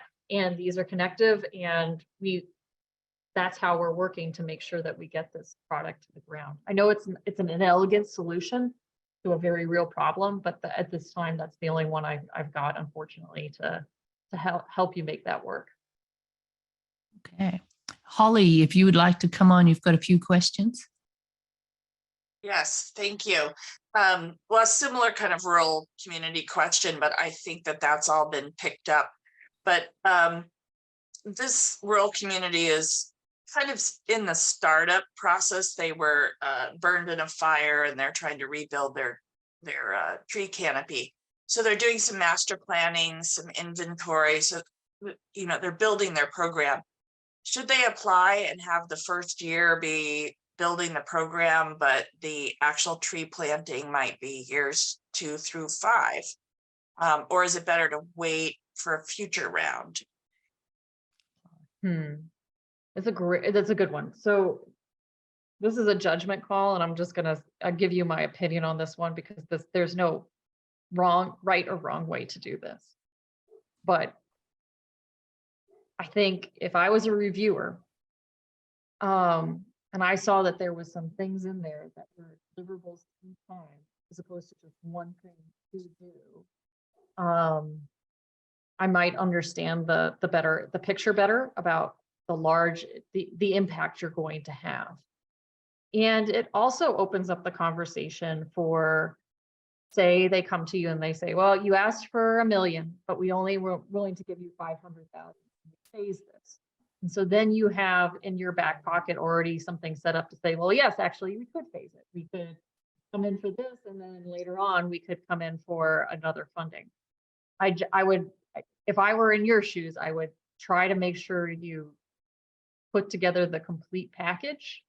And maybe put some phrases in there if you think it's not going to be as competitive across the board, saying we're willing to phase. Nothing stops you from putting that in there. And that's a key word to maybe reviewers to say, like, okay, well, we can give them a little less, knowing that next year that they don't need all that money right up front. They can maybe come in a different way. Does that answer your question? Would that look like an application in year 1 and then a second application in year 2? Or define the phases over 5 years? You know, what I would suggest is putting in the application for a grant or a project that covers 5 years. And as I said, with those bullets, right? Like, I think a good project will have planning. I think really competitive projects, and I just don't know how many are coming in and where they're coming in from, and how much we're going to get asked and how competitive this process is going to be. But I would advocate making yourself as competitive as possible by completing the complete picture of your project. And depending on what the opportunities are and how many people apply, give the reviewers some indication, if you are willing to phase, that you can in the proposal. Okay, and then related to that, this community has a lot of mobile home parks that have mostly very low income, diverse, like farm worker residents. And they want to do tree planting for shade and reduce extreme heat issues. But they don't have quite the program yet about how to work with the owners of those mobile home parks. So they want to do a lot of community education and outreach, and then develop how they would partner with the private owners of the parks. is that a project that would be eligible, or would we want, it would be better to phase it so we do the education outreach and private landowner agreements in a first phase and then go back later for implementation? Yeah, again, this is a judgment call, right? Like, I'm not going to say which one is better. I'm just going to say what I would do in your shoes, which is I would put both of those proposals together in one and submit it as like the big picture idea of what you're planning to do. Okay. In the proposal. Because if you just came and said, I'm going to do this part, don't assume the reviewers are going to know that you're planning to do the other part, you know. Great, thank you. Okay, now anonymous question. Is a planning grant available? Eligible, yes. Planning Eligible. is eligible, yeah. Okay. What percentage of the total award amount is available for advance? Ooh, you know, I'm unaware, okay. I'm unaware that there's any limits on the amount you can ask for the advance. I'm only aware that there's a 30-day spend down that you have to spend that funds. However, all of that information is available in the 200 CFR circular through the Office of Management Budget OMB circular, which is what provides all of our grants. So I would just suggest taking a look at that and under the advances section and confirming that. But I've never had to, nobody's asked that question to me before. And so I don't want to say there is no limits when I'm not 100% certain. Yeah. And another one, do you have to have an arborist on staff to apply? Nope. Nope. Easy answer on that one. Kimberly, I believe Kimberly's already jumped off the call. So how do we use CAL FIRE as our pass-through sponsor? Are the deadlines the same, or will CAL FIRE conduct a separate granting process? Oh, I'm so glad Kimberly brought that up, and I'm sad she's not here, but there will be a separate CAL FIRE. CAL FIRE has received IRA funding, and they will be doing a separate granting process. Oh, sorry, Kimberly is here. I just found Kimberly. Kimberly is still here? Oh, good. She's good. Still here. They will be doing a separate process sometime this winter, outreaching this winter with IRA funds, with the idea that they're going to have slightly different requirements and maybe some priority and focus areas. But that's still to be determined, and they'll be CAL FIRE will be leading that one. So there's another opportunity in California to get access to these funds funneled through the state. They'll be doing their own sub-granting program as well. All right. We'll move on. Let me see, Victoria. Let me scroll here. Victoria, would you like to ask your question? Sure. Thank you so much, Deb.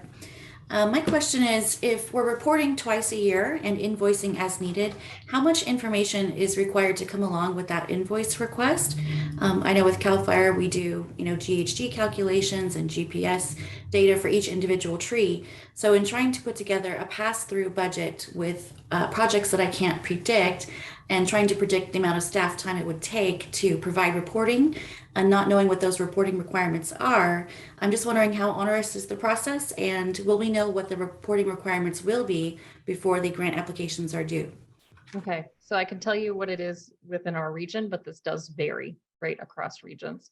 Within our region, so long as you are up to date with your financial and progress reports, you do not need to submit supporting information as part of your reimbursement request, but you do need to fill out what we call the SF-270 form, which is a 2-page form that highlights what you're requesting, what you previously requested, and what you're planning to request. So you do not need to submit all of the achievements that you've done for each reimbursement request that you are requesting. However, I will say, if there's questions that I have as a program manager on your grant. So for instance, you're coming in for all of the money in the first month, and I'm like, that's interesting. I do have the right to ask you for all of the receipts and to perform an audit. And so it's really good to make sure, again, that you read that 200 CF OMB circular to know what records you do need to keep long-term for 7 years past the grant in terms of receipts and things to make sure that you're, if there are questions, you don't have to go hunting for all of that in your drawers. Yeah, and I have a follow-up to that then, which would be in trying to determine how much staff time I would need for the 2 times a year reporting. What type of tree data are you going to be collecting? So at this point, we haven't said what tree the leadership out of that have been developing this have not told us exactly what additional information they are looking to collect with this. Typically with progress reports though, Victoria, we ask for status updates on the deliverables you've identified in the progress report. So you do need to have some information about each of those deliverables and how you're working towards those. There may be, and I just don't know, right? I wish I did. I wish I had this information, but I don't. There probably will be some metrics for tree planting in order for us to adequately show across the landscape that we're improving tree canopy. I can't help but imagine that we're going to get asked to do that. And so how that looks and what that looks like, I'm not sure, but that may be something we ask. And I wish I had a definitive answer, but I don't on that one. Just a gut feeling that may be something we ask for. Okay, and Matthew. Hi, thank you. I've noticed the NOFO is conspicuously vague about match waivers. I'm wondering if you can give any guidance on how likely a project that's eligible for a match waiver would be to actually receive one. Let me put it this way. If you're using one of the 3 tools and you're explaining it really well, you're probably in good shape, right? Okay. That they say nationally. If you're using different data out there, really encourage you to run that by the shared inbox to get some clarity. And we're all smart people. I've gotten a lot of interesting questions of, can I use this data?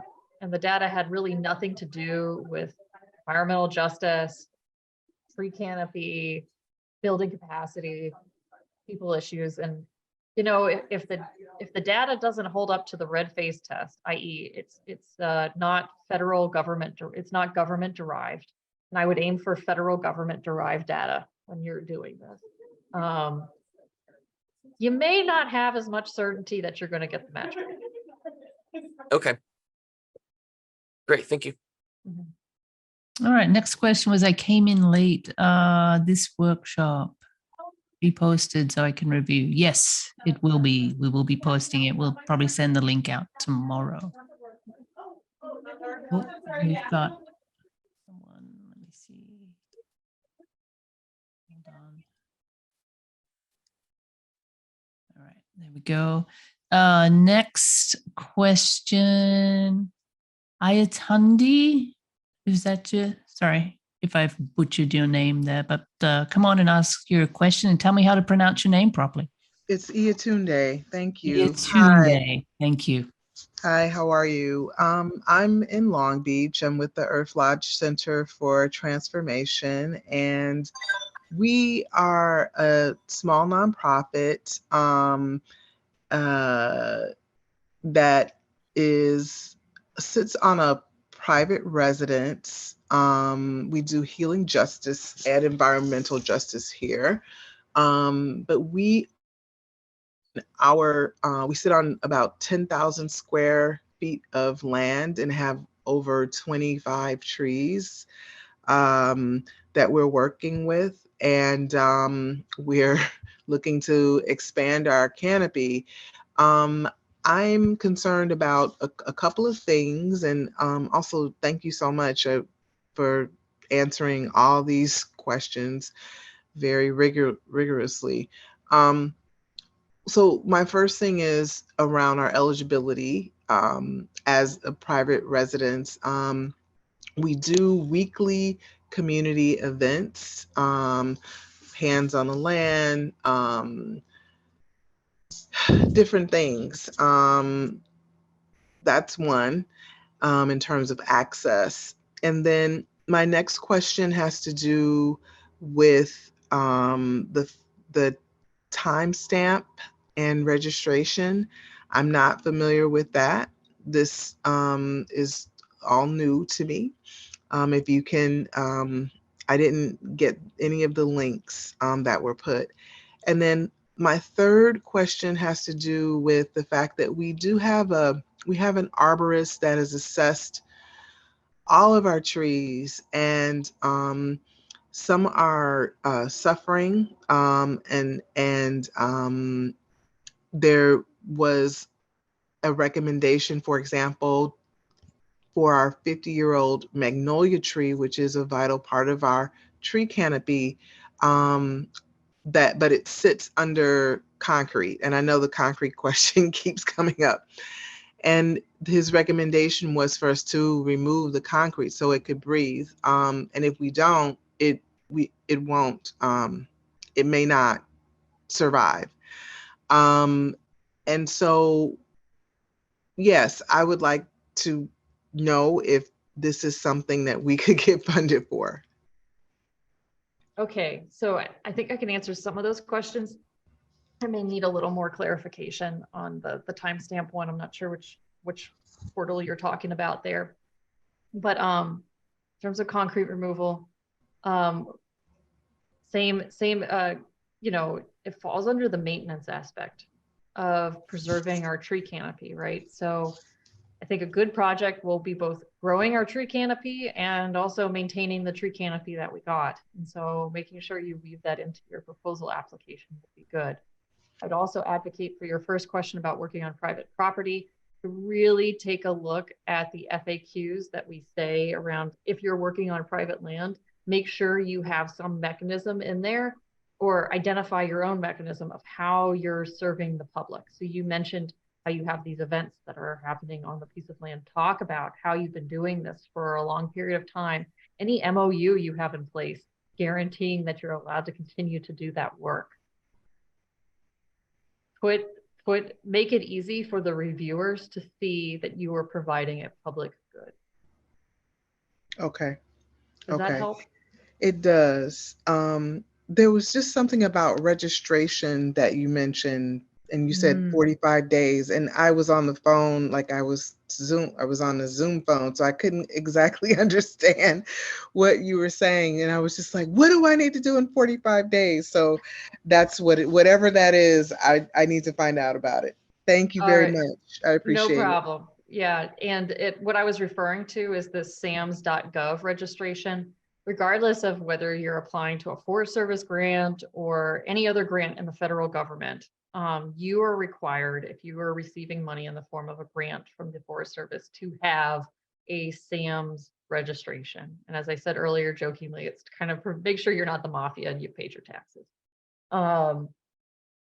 If you have don't have a SAMS registration, I would really advocate you get on the portal today and do it. Because according to their website, it takes 45 days to do, and we have less than 45 days left before this grant is due. And so I would put it in and then call their hotline and be the squeaky wheel to get that thing processed.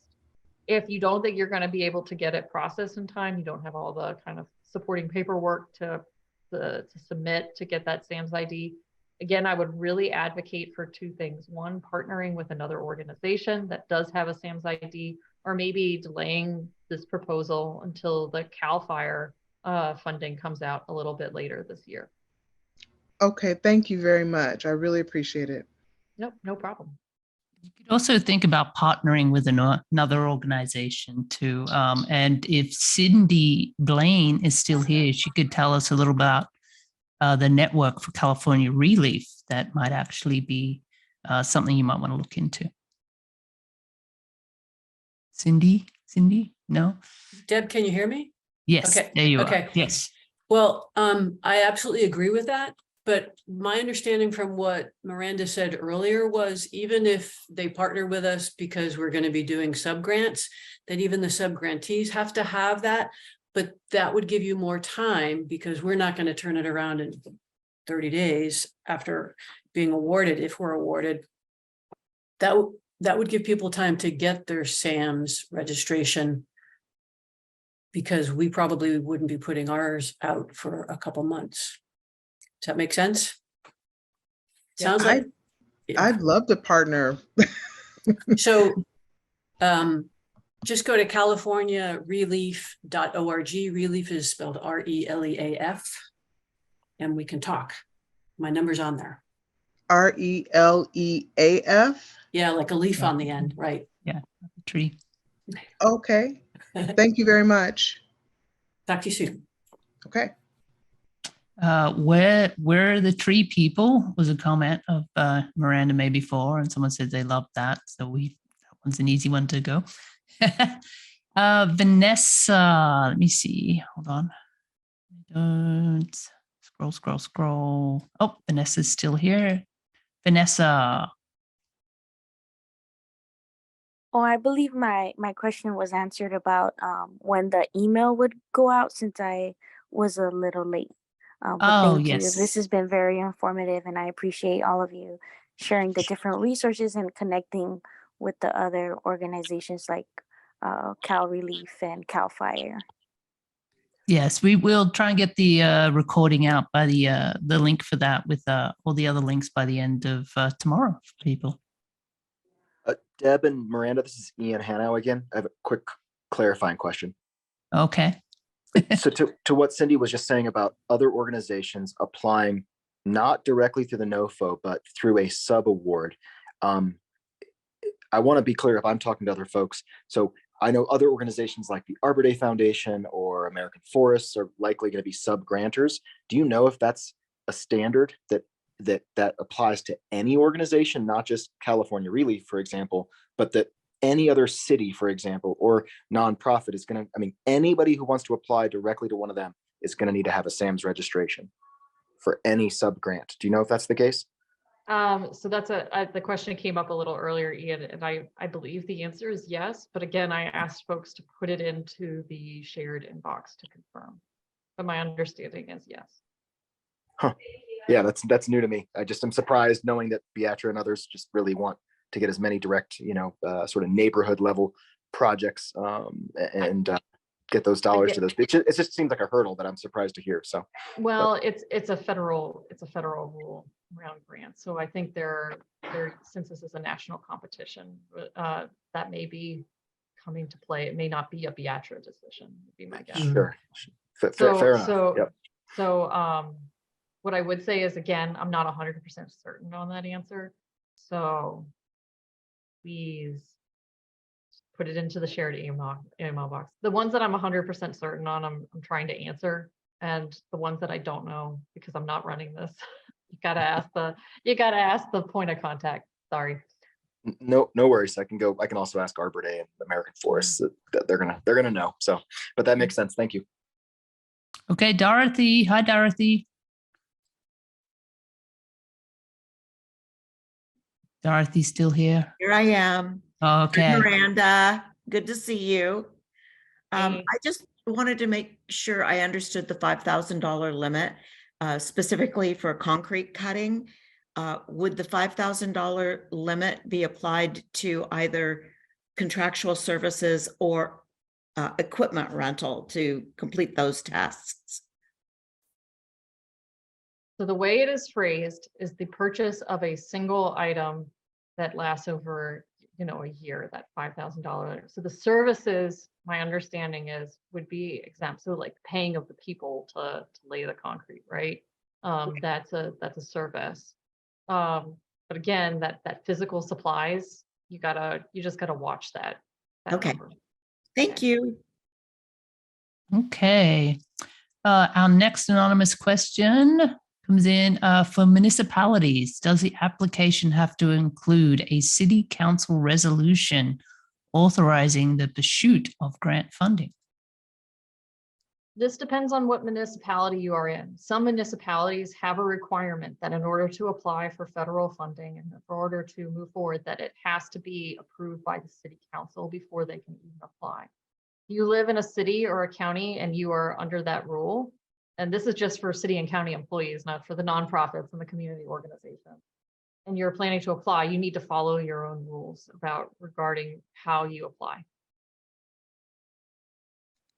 Okay, next one is just a comment. Thank you so much for all the information and putting this on is greatly appreciated. Okay, next one. Will we know what the reporting requirements will be before the applications are due? It's hard to design deliverables and a budget for pass-through programs if we don't know what kind of staff time will be needed to report. I hear you. In the same boat, I would love to know more information myself. At this time, I can only go off of what the NOFO says, which is semi-annual reporting, and base it off of my own experiences of what progress reports we've had to manage in the past. Okay. Done that one. Kimberly, you still here? You had another question related to CAL FIRE pass-through. Okay. Related to CAL FIRE pass-through, is that the same answer as CAL Relief pass-through? We cannot manage federal grants and need to use CAL FIRE or Relief as pass-through. Also, winter timeline or one and same process as CAL FIRE. So let me see if I can answer this question. California Relief, Cindy might be planning to apply, but she has not received funding. So, you know, the proposals are still coming in. And so depending on if California Relief sees some funding, they will have their own timeline to get information out. CAL FIRE has received IRA funding. They haven't been, they've been acknowledged as on April 12th that they will be receiving $43 million to come out in sub-grant awards. And they have to take some funding off the top, obviously, for other activities and work. But there will be a substantial amount of that funding going out to projects, and that'll be sometime in the winter timeline. And they haven't gotten the funding yet, so they haven't even given me a timeline of when that RFP will come out, but they've guaranteed within they had to guarantee to receive this funding within 6 months of them receiving the funding from us. They have to put out an RFP for this work. So it will be sometime this winter.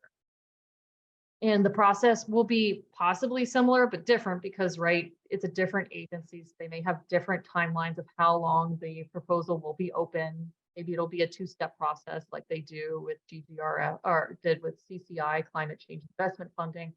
They may have a slightly different process, but a lot of the same rules will apply because it is federal funding. Okay. All right, Nancy Hughes, you keep texting me saying you can't get your question in, so. I think that's funny. Hi, everybody. Miranda, thank you so much. And Deb, you're doing a great job. I have one question that is kind of hard for me to articulate, but we're a statewide organization and other regional organizations are interested in applying. And the fact that, you know, of our physical presence isn't in just one place in terms of our office, for example. And yet, the intention would be to invest the projects and the resources in DACs.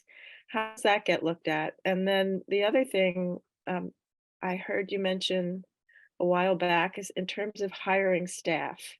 And if staff is hired on these projects, that they have to be devoted 100% to DACs as well, is, in other words, the work that they would accomplish. Am I making myself clear? I think I can answer your second question. You may need to rephrase your first one because I was a little, okay. I'm not sure where to focus that one, but so yeah, I mean, if you're using funding to bring on capacity to do a project, and then 90% of their time is working on another project, that's a pretty big red flag. And so if you're bringing on capacity and you're looking for a match waiver, you have to guarantee that 100% of their time and is going towards directly benefiting these communities. Okay, so that would be the waiver, but I guess and these tie in because we cast a net across the state, and so having a staff person do the majority of their work addressing opportunities in DACs, but finding it, essentially difficult to have that be exclusively that, just by the nature of our organization, if that makes better sense. Yeah. Yeah, I get it. I totally get it. And you aren't the only one that's struggling with this. There's a lot of state organizations out there that want to provide statewide benefits. And some of those areas are disadvantaged communities and some of them are not. And they're like, well, we would like the match waiver. And I think you really just need to focus your energy. If you are looking for the match waiver, because it's either 100, as it's written now, either 100% or none, Right. if you're going for the match waiver, you've got to really talk about how Okay. those benefits will accrue to those disadvantaged communities. So if we're not looking for the match waiver, the application can still be submitted and potentially funded, but we have Yeah. to do 100% match. Got it. Yep. Thank you. Good. You got it, Nancy. Okay, I think we're down to the last 3 questions. So, oh, goody. Because I need some water. can a partner provide in-kind match if they are not receiving funds as a sub-awardee? Yes, if those in-kind matches contribute towards the project. I have seen proposals come in the past that is like in-kind match that has absolutely nothing to do with the proposal. And so match needs to support the project that you're coming in with, but absolutely other groups that are not receiving funding can come in. A word of advice, and it says it in the notice of funding opportunity. If you are saying, hey, CAL FIRE is providing $30,000 in match here, you need a letter of support from CAL FIRE. Say, yes, we are providing this. Because they'll know that it's coming from an outside entity and a partner, and they'll be looking for that letter of support. Okay, how can groups who are looking to partner or collaborate find each other? That's a really great question. So, in California, we have a wealth of umbrella organizations that are working in urban and community forestry spaces and places that you should definitely connect with. And one of them is sponsoring this call. Another one, Cindy Blaine, is another example of a group that kind of acts as an umbrella organization for all of the great nonprofits and the work that all the great nonprofits here in the state of California. If you're looking and you have a small project, a community project, I also recommend that you reach out to your city. A lot of cities have have an urban forester or a landscaping or a beautification committee. That's a really great place to start. And I will say also, I am open if you send me an email and say, hey, I'm looking for some support with this project. Do you know anybody? I'll see if I can, from my viewpoint, try to get you connected. The website, the notice of funding opportunity itself actually has a link in it. If you have a project that you were thinking about that was under 100,000, you can click on that link. And the idea is that they're going to try to connect you with other organizations that might be able to help you. But I'm also offering that on a state level as well. Great. Final question. Is the match waiver applied for in advance of the June deadline? What is the process? Okay, so again, listen to that April 25th recording webinar portal. I think there is like a button you have to probably click in the portal to saying, I am would like match to be waived. If you do that, you need to provide justification that you would like that match waived, and you have to build that into your 7. So think now, take a look at those tools now that are on that guide that Deb nicely put in the chat. Think about how you want to build that that paragraph to work. In some cases, it may be really easy. It may be the National Climate Environmental Economic Tool that's provided in the NOFO by the community. Here's my, here's a picture of it if you'd like. You're good. In some cases, it may not be that easy, right? If you're trying to do something that's statewide, or in that example that we heard earlier, where one part of the city lights up with the CGIS tool, another part of the city lights up in another tool, you're going to have to do some explaining to merge those discussions together. Okay, great. That's 69 questions answered. That's a All right. And we went an hour over. All right. And for everyone that's still on the call, we have recorded this. As I said earlier, we will get the recording and all the links out to everyone by the end of business tomorrow. And we'd love to thank Miranda for spending so much time answering everyone's questions after what seems to be now a very brief presentation. So thank you. I made it brief because I knew there was lots of questions. So folks, again, thank you so much, Nancy and Deb, for hosting me and doing the great outreach to all the folks that were able to get on this call and for sharing this recording. I really appreciate your partnership. And again, feel free to reach out. If I can answer the question, I will. If not, I'll direct you to the resource that can. Thank you all.